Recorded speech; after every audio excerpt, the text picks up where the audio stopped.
All right, we're back. Sorry about the delay. We're now on to item number 10. Mr. Howard, do you want to introduce the staff, or should we just have them take it away? Hi, information item 10 is consideration of a proposal to allocate $3 million from the cleanup and abatement account to the West Valley Water District for a fixed bed reactor treatment system for perchlorate. And presenting will be Connie Mithofer, who will introduce the other staff. Yes, good morning, Chair Marcus and members of the board. My name is Connie Mithofer. I'm a senior engineer in the Division of Financial Assistance. Steve Westhoff from the Office of Chief Counsel is also here with me this morning, as well as Leslie Loudon, Assistant Deputy Director for the division. Item 10 provides options for the board to respond to a request from the West Valley Water District for $3 million from the cleanup and abatement account to design, construct, and operate a fixed-bed bioreactor for the treatment of perchlorate and nitrate contaminated groundwater. The project would allow for a side-by-side comparison of two treatment technologies to evaluate performance, efficiency, and cost. It should be noted that until permitted, the water treated by both systems would not be served as drinking water but discharged to a flood control basin. The Department of Defense is contributing $3.4 million to the project. However, the DoD funding is only available until June 2016. The district has indicated it would not move forward with the project without full funding, so it is requesting a commitment of funds from the cleanup and abatement account to fully fund the project. The Emergency Drought Relief Bill, AB 91, recently appropriated $19 million in cleanup and abatement account funds that are projected to be deposited from fines and penalties for contamination or drought-related emergency drinking water projects. It should be noted that since we provided briefings to you, that number has changed as the governor's proposed budget had only included $15 million from cleanup and abatement. As a result, the cleanup and abatement account will not have the funds available to commit to the project. Staff does not recommend funding the project at this time, but recommends inviting the district to reapply for funding in fiscal year 16-17 if cleanup and abatement account funds are not needed for drought emergencies. The district could also apply for other drinking water funds. The district is here to address the board. I would be happy to answer any questions you have regarding the staff recommendation.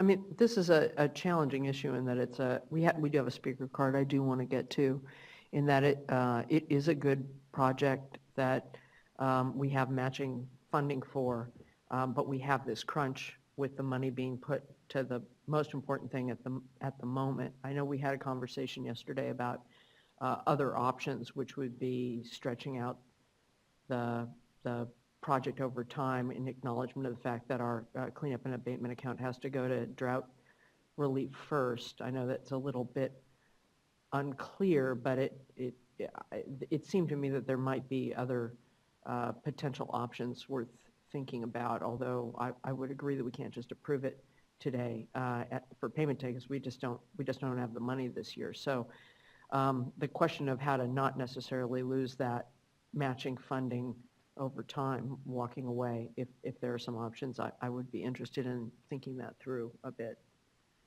I also think it's worth noting that the Region 8, where this agency is, has written a letter in support of doing this test.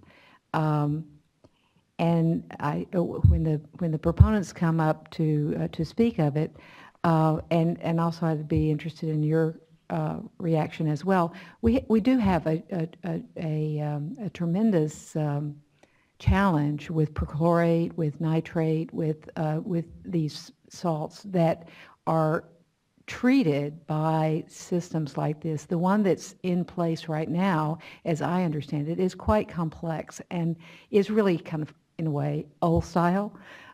There may be some, the one that's being proposed is newer style. There may be even newer styles coming along, but there's no doubt that there is a strong need to do something that takes care of this problem if we can.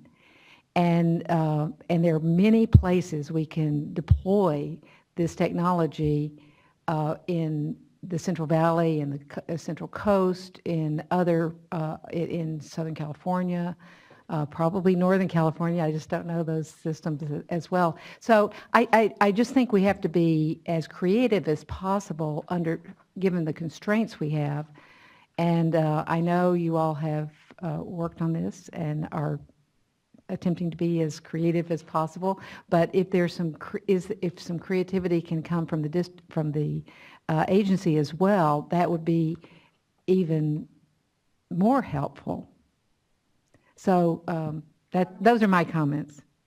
Why don't we go ahead to the speaker to continue the conversation, unless people want to speak before. Mr. Groveman, Barry Groveman for the West Valley Water District. You asked for 10. Do you need 10? No, I'll be brief.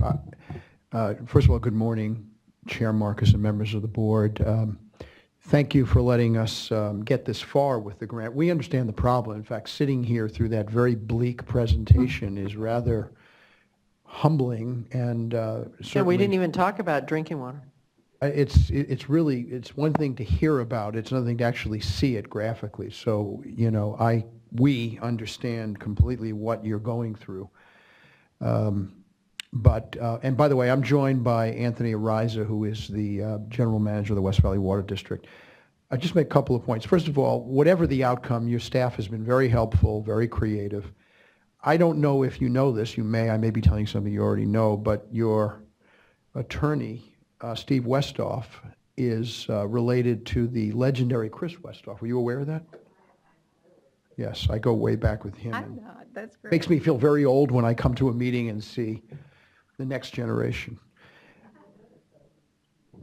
Dude, than his Yes, I do know. forebear. Did you know that? Yes, I won't make any comment on that. Just briefly, you have a pretty extensive packet, so I'm not going to go on and on. Just to highlight a couple of things the Vice Chair raised. You should take note that the Department of Defense doesn't give up money very easily. They see, and they wrote a letter to this effect, a very compelling reason to fund this other reactor for the reasons you just stated, so they're putting their money where their mouth is. They want to prove the ability of these pieces of equipment to actually work. So these types of things are not short-term issues. When you look at the drought, this is a long-term effort, and they're holding this up for as far as they can to see if we get the matching funds. They feel it's going to save them, not your issue, but save them hundreds of millions when they figure out which one is more efficient and does it really work the way it's supposed to, which we believe it will. To that end, it also speaks to other long-term issues, which are, can this equipment be portable? Clearly, one of the issues is, even if you get the capital funds, where's the operation and maintenance coming from if you don't have a rate base? So one of the ideas would be, if one of these pieces of equipment lends itself to that portability, which they say it does, then you could theoretically, hopefully, it's all hopeful, eliminate the O&M requirement by having a local district that's already established theoretically operate it more remotely, which is not surprising given where we are. That's what attracts a lot of people to this. I don't need to remind you that we're also dealing with an economically distressed working class community, a population of almost 500,000 people. And also critical is this is shovel ready. So this is really ready for action. The facility is built. It's months away from permitting the first reactor. And if we get the final funds, we're a year or less away from constructing this. So this is not a long-term pipe dream. This will actually happen very, very quickly. We'd be back here hopefully celebrating that. I also point out, for all the other environmental boxes check off, it's going to be lower in energy because we're going to be treating it at the source. It's a green project, produces no waste. It's got support from all the bases that we would want to have it from, local groups, and I mean, it's a winner all the way along. Do understand, though, the economics of it. So I can tell you that the district is willing to front the money, so long as they know we can get it back. Will be as creative as they can. I have to go back to the board, you know, with any discussion. We can't wait interminably because it'll hold things up, and it's just been in progress for a long time. Another point to emphasize is this district did not decide to join that massive lawsuit that you're all familiar with. They decided to put these projects together, which really should be the incentive. And one of the benefits to that is that now that that lawsuit is coming to an end, they don't have to wait 5 years to start things. There's stuff and infrastructure in place that allows you to pick up the pace immediately. So we'd like to think that this should be a model statewide for how to try to move these cleanups much, much faster. And that could be a subject for another day in terms of some of the details. But I would think I would leave it at that. I can answer any questions. I'll leave you with the thought that we're so close that the district would consider anything that's reasonable, so long as we can get a commitment. We're open to whatever we can do and present it back to the board. And we do appreciate everybody's consideration, and we understand the problems. That was a thorough overview of the benefits and kind of the context, and the drought is part of that context. And so my question to you and staff is, when you look at creative approaches, you know, obviously the cleanup and abatement account is not the only source of funding that we are involved with. And so looking ahead, you know, what would be the timetable of exploring some other sources of funding? You know, we have 5 pots under the new Proposition 1, and one of which is directly related to this. So what have been some of the discussions in trying to make this work in the time frame the Department of Defense has set up? Right, the timing, this is Leslie Loudon with DFA. The timing is a little problematic with some of the Prop 1 funds. The water district wouldn't qualify for our drinking water funds because they're not a disadvantaged community, you know, per the MHI requirements. And then they could apply potentially for groundwater funding, but we're probably about a year off in developing that program for the contaminated groundwater funding.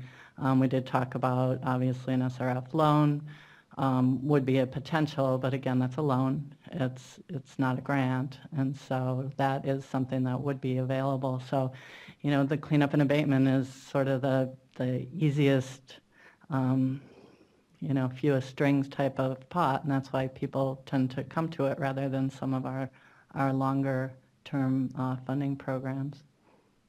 And I did also want to mention that we are funding another system that's a biological treatment system in Delano that's a fixed bed, similar type of system that is, you know, a much smaller scale. This is obviously a much higher volume system. It'll be basically a full-scale, ready-to-go system.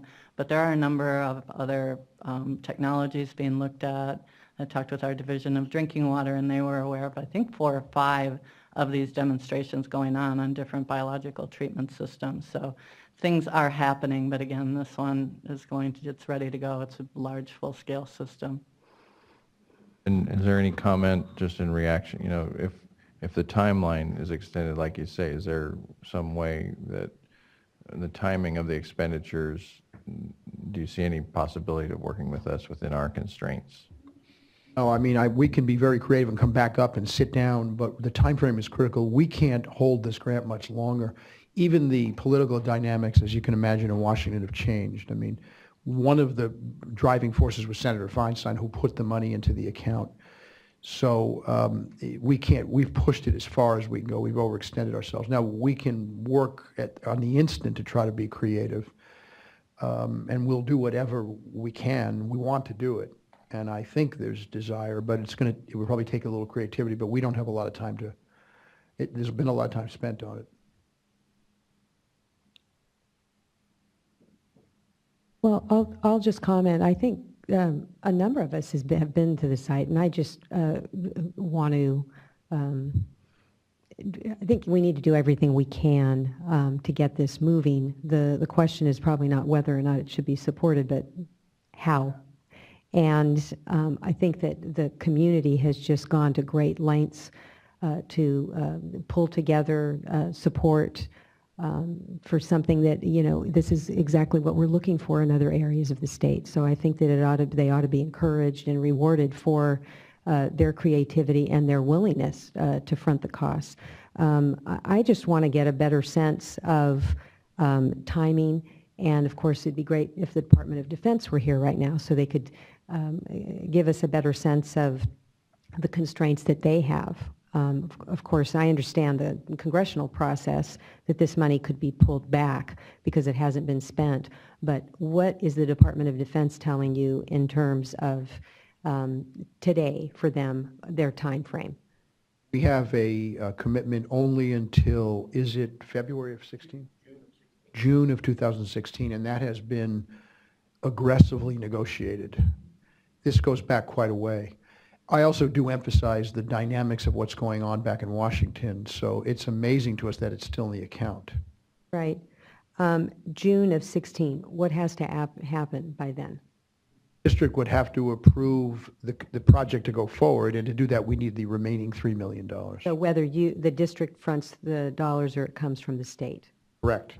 And as I said, the district will, well, they'll have to evaluate it, but we believe, and Mr. Ariza will recommend fronting it. I don't think there'll be any issue with that, so long as the community knows, particularly with the drought conditions and the potential additional raises, that the money would come back. I think they can afford to front it, as they've already fronted significant costs.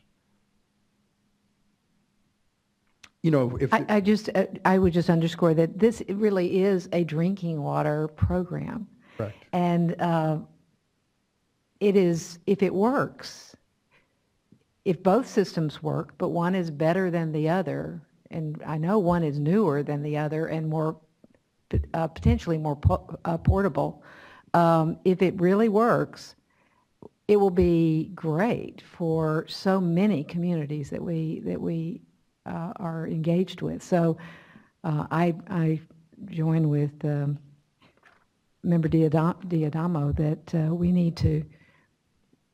It's not whether, but how. Well, and also maybe it deserves more of a priority when you realize you're getting $6.5 million for $3 million. So I don't know. That hasn't gone unnoticed. That's math that even I can do. So that's why it's rather helpful. I guess the question is how.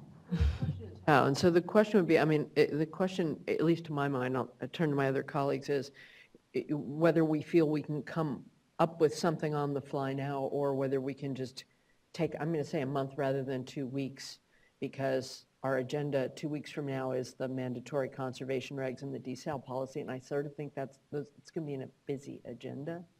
So I wouldn't want to put this on that agenda. I don't know, I'm looking at my colleagues over here to see. A month from now is probably not a picnic either, but I just don't, if someone can come up with something they're comfortable with on the fly, I'm open, but there's just some questions I'd want to ask otherwise of a variety of parties, including DOD, as well as working with these folks to figure out how far we could push repayment. We can wait a month, because one of the most difficult things for the district is to turn back a grant like that. So we can't go very far. There's also a lot of construction and other things going on, but we can, if there's an incentive, well, I know there's an incentive here. If we could sit down and try to find a way to do it, we're that far into it that we'll do whatever you think.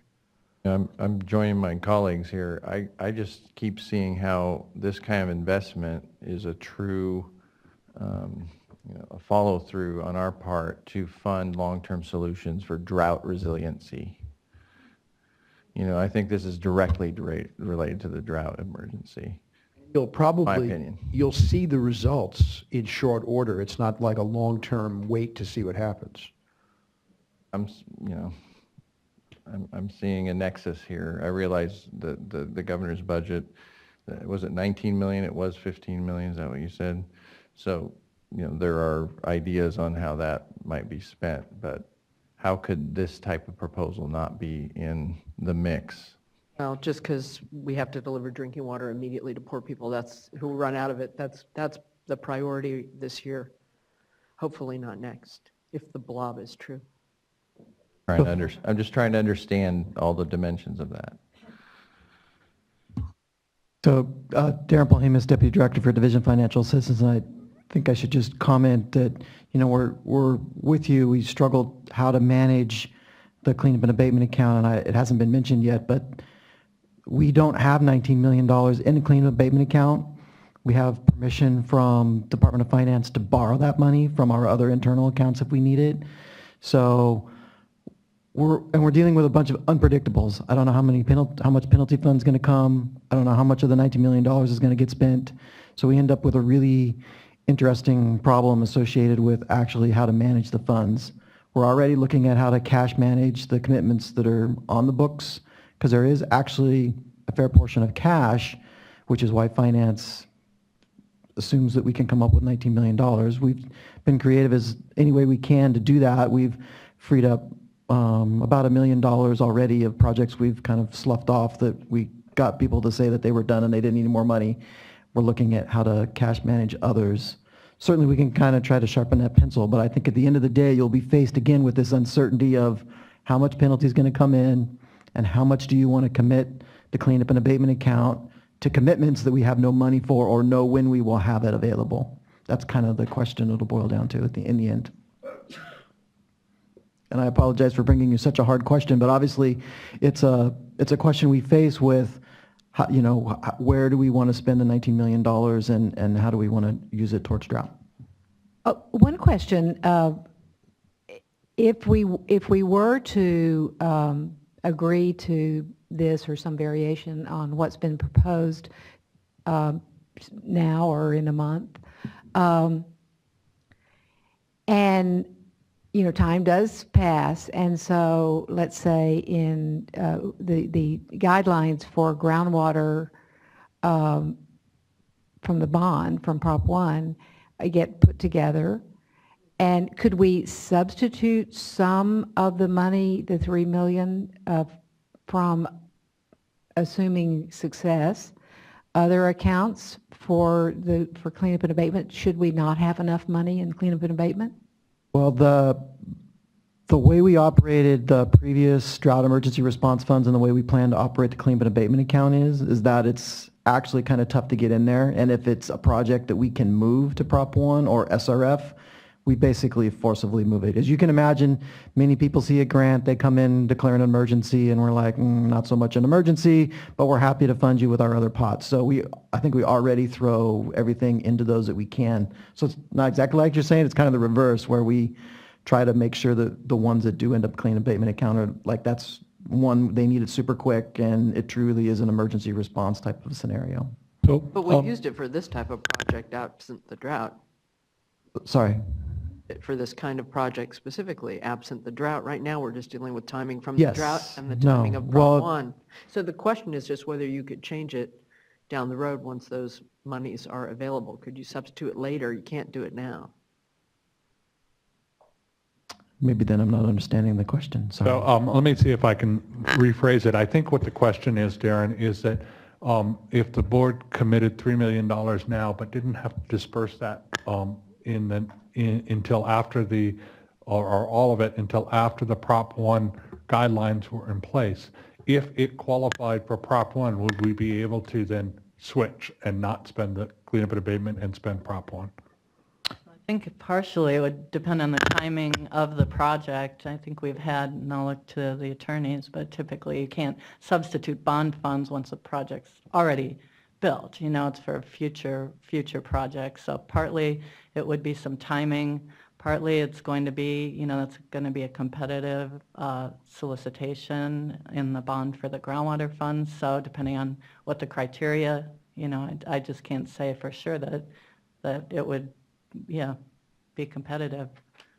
You don't have to say for sure, but is it? Well, is- it's is this- conceivable is that, this well, I mean, we an would approach? probably know the answer to that by like August, September, because we'll have the guidelines out. We'll be able to evaluate this project against those guidelines and tell you how it fares in the proposal. And I'm not saying that we would do it. I'm not proposing that. I'm just saying that is if we are truly short next year because there is a continued drought and finance, and we haven't had any enforcement actions and, all the negatives. Every negative slots in. We still would have some capability to, again, assuming the competitiveness and that it fits and all that kind of stuff, we would still have that possibility for making up the difference. Yeah, I think it's probably a more likely scenario that we would do internal borrowing per the budget language that gave us to do that. So we would borrow from ourselves. When we borrow from ourselves, there is an interest we pay back to the funds we borrow from, so it's not interest-free either. How much would that be for $3 million? Well, it's whatever the SMIP interest rate is at the time. So right now, I think we're making like, it's like 0.25% interest. Okay. Quarter of Right. a percent. So it's not much. It's not much Okay. at the moment. That's all I needed to know. To like Thank a you. half of. Against leveraging $3.5 million. I mean, that's sort of my thinking. So, Right. my thinking is we just need to think about this a little bit more, but in a focused way, unless, somebody has a miracle formula they can pull out of this. So I guess one of the questions that would be help us in evaluating, obviously, the proposal that the district's made here is to possibly front the money.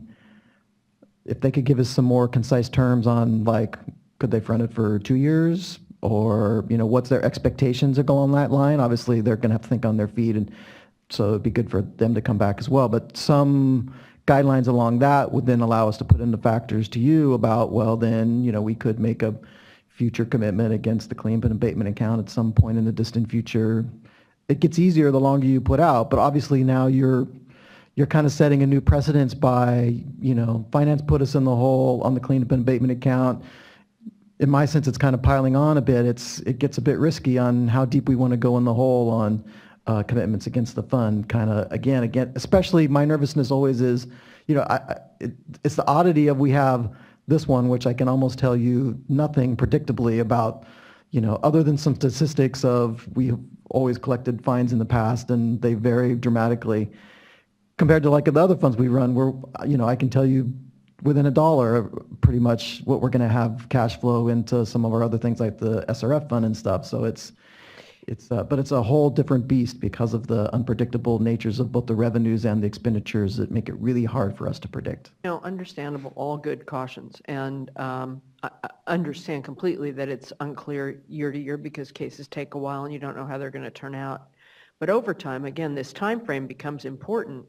If over the next 5 years we don't bring in another dime and clean up and abatement money, then we got another problem, right? Yes. Well, So yeah. again, you're trying to gauge, and the time horizon makes it easier to gauge. And what we're gauging is not a risk that we're going to lose money. We're gauging that we're going to have to pay some interest. And some idea of what the magnitude of that might be, again, you can't say for certain, then gives us the parameters on which we can make a decision as weighed against giving up a project that's good and a $3.5 million match. So it just seems like it takes I know you guys have worked really hard. I appreciate every caution you're raising is exactly what you should be doing, but I'm not really willing to let this one go unless we give it another round of trying to see what those options are, how far the repayment could be, et cetera. So then we really are talking about it. I'm not sure we're setting a precedent. I know you're right to raise that flag. We are in unprecedented times. We've never had this problem with cleanup and abatement having to help people get drinking water. So we need to adjust to that. Yeah, no, absolutely. The adjustment should be not to just shut down. I think you've done a great job in terms of telling everybody else, great idea, wait.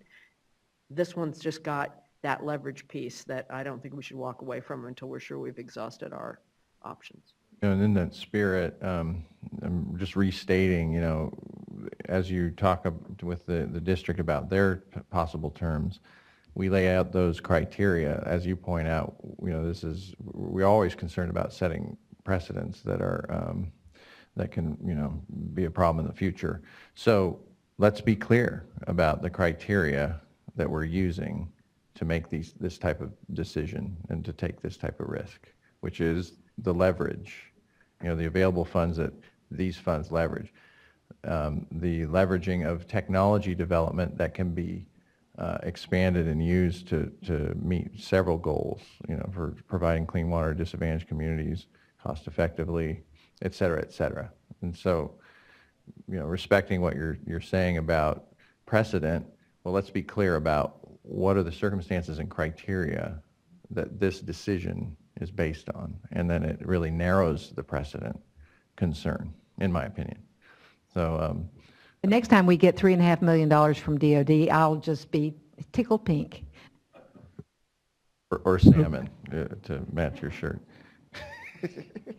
So what I'm hearing from the board is that we need to get together with the district and talk about what are their parameters for funding the money and the time frame of a lot of that, get together with our folks and look at what, if anything, that What are the leaves, options? what What that are the best leads us options we can consider? with the general concept that we're trying to find a solution through this, not find a way to shut it down. That's what I'm gathering, and that we want And create some standards so that we narrow the presidential nature of whatever it is we're doing. and that you'd like to see this back in the May, the second May May meeting. board Right. meeting.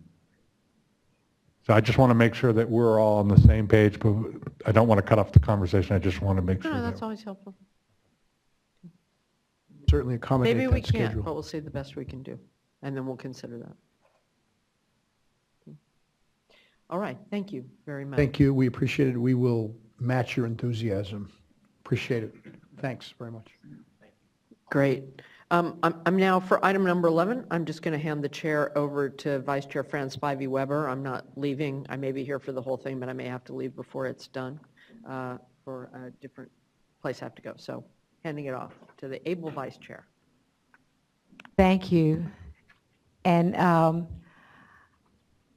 I am just more than eager to know everything there is to know in the report. I have actually looked over the report, but I wonder if we really need a long presentation.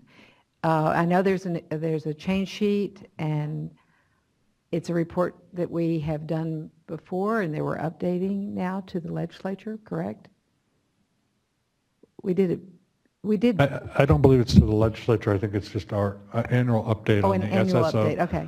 report, and we've asked them to consolidate their presentation to approximately 10 minutes to give you the flavor of it, as gotcha. opposed to the more detailed report we've had in the past. That's great. They're on their lapels. Thank you. 10 minutes. Okay, so I'll Give just him keep 10 it minutes. brief. So this is, my name is Victor Lopez. I'm a staff engineer with the Division of Water Quality. And again, we do this report on a yearly basis. And again, this is our update.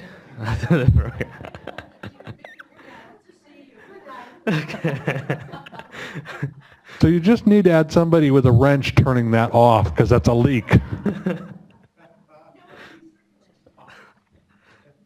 Okay.